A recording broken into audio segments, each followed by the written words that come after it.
We've all heard the saying, when you educate a woman, you educate a nation. But statistics indicate that women continue to work longer hours compared to men, but are being paid less. Inequality doesn't only affect daily life, but also hinders development from birth. To help us discuss the importance of equal opportunities, we're joined via Skype from Cape Town by Neil Robinson from the non-profit organization Relate. Neil, thank you so much for joining us. I mean, we mentioned there women working longer hours but continue to be paid less, but it goes further back, doesn't it? I mean, internationally, there's statistics that show that twice as many girls than boys attend school across the globe, but twice as many women than men are illiterate in the world today, and yet we see how those numbers then become worse and worse as they grow older. What is the situation from what you've seen and the research that you've seen here in South Africa? Yeah, morning, Marcel. Thanks for having me. Listen, I'm appalled and quite disturbed that we're still having these conversations in 2020. I'm not sure why. You know, this whole civil rights, equal rights, women's rights thing, I think lots of talk has gone on in the last decade, 2 decades around these kinds of issues, but I think there needs to be a lot more action. Absolutely true what you're saying. If you just look at the statistics in America, Europe, across the world, South Africa specifically, you will see that, you know, we know the fact that women doing the same jobs as a man will get paid probably 20% less than they do. You know, why is that in this day and age? We look at women being the matriarchs of families around, especially in South Africa with single parent households, and you find that they're having to look after, you know, many AIDS orphan grandchildren, some of them, and there's still this disparity in I think women's rights. I think the whole issue of GBV, gender-based violence in this country, it's still on a shockingly bad level, and I go back to the root causes of these things. You know, why aren't we looking at doing proper, actionable things around these topics, which we're still having discussions and demonstrations about? For me, it's as I said, it's criminal that we're still having these discussions. And the stats that you say, you know, stack up in most countries, especially developing ones around the world. Now, many people will see the name Relate and they'll know them as, oh, those are those cool charity braids that sit next to the tills in the shops that you can pick up and support various causes. But behind that, you've got many groups of women beaders who are working very hard to ensure that those beads go out, but at the same time contributing to supporting their families. So your organization is obviously also contributing to this issue on various levels.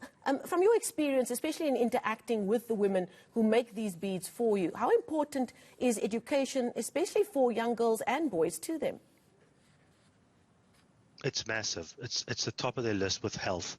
So if you speak to, I mean, we run a program, as you say, we make bracelets and we sell them all over the world to raise money for different charities as well as support job creation in this country. And the people that we deal with mostly are our senior citizens in the townships, and we have a partnership with a company called eNCA, whereby we hand make these bracelets, and they get very, very meager pensions and grants from the government, and the money that they earn through these programs really supplements their incomes. And the first thing that they do is their grandchildren, make sure they're going to school, early childhood creches, development schools, young kids, trying to keep them off the streets.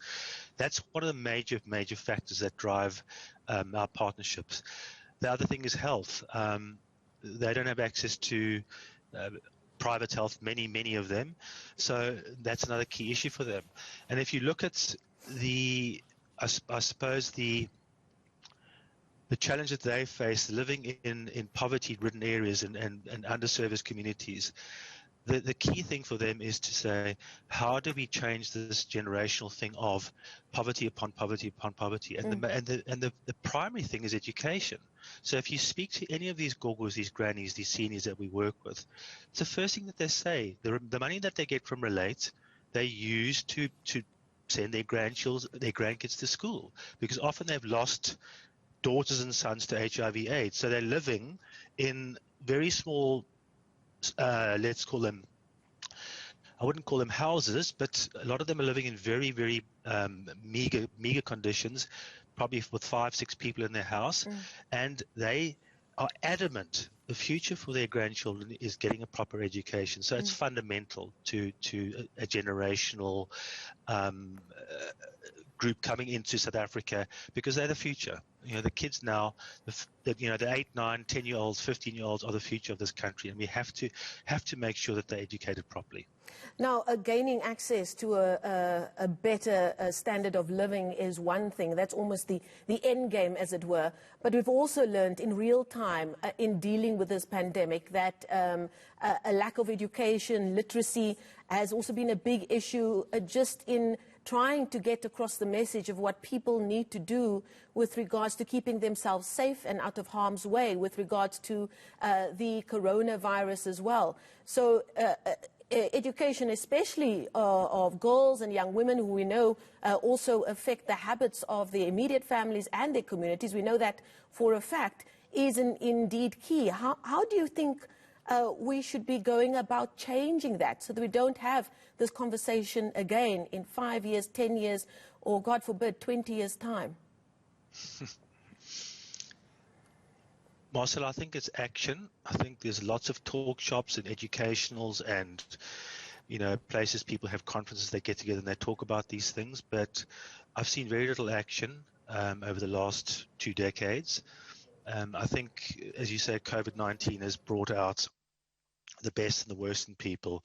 I think even the so-called educated people are having a problem trying to decipher and decode this whole thing, be it economically, socially, health-wise. It's a very complex scenario the world is facing right now. So, people, if you don't have the information, the knowledge, that breeds fear, and fear is a crippling thing which leads to bad decisions, and we've seen lots of those across the world recently.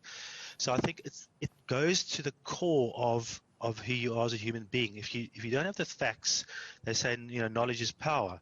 If you don't understand, if you don't comprehend, you cannot make logical decisions. So I think fundamentally, and I know we spend a hell of a lot on education in South Africa. It's not about what we spend; it's how we spend it.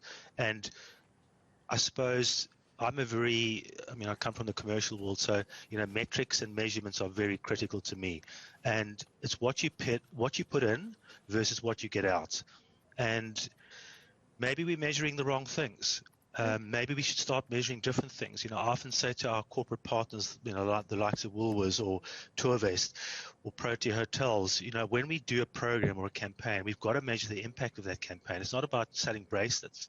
It's about saying, raising this money or awareness for these programs is about saying, how do we change behavior and how do we change people's perception of what's going on? And that leads to more action. So it's not about saying how much money do we spend or how many people do we reach. But the thing for me is what's the impacts and what's the results. Indeed, and the results are definitely what we need. Thank you so much. Neil Robinson is the CEO of Relate. Thank you so much for chatting with us.